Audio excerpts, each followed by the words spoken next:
Dis 'n stad wat baie dieselfde as die Vrystaat is.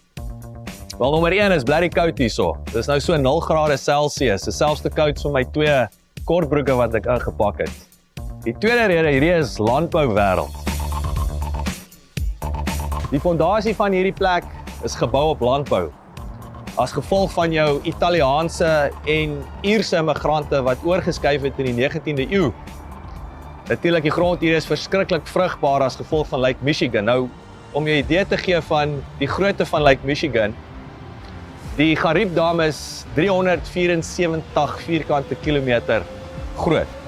Lake Michigan is 58.000 vierkante kilometer groot.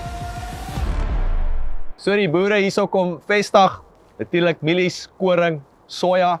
Later sou die gebied ontwikkel na die grootste vleisindustrie ter wêreld.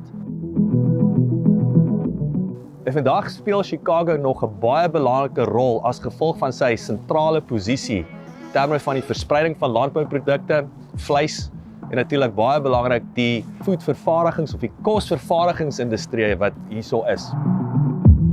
Later sou die boere uitskuif na die platteland toe en Chicago sou die hart van die industriële revolusie vorm.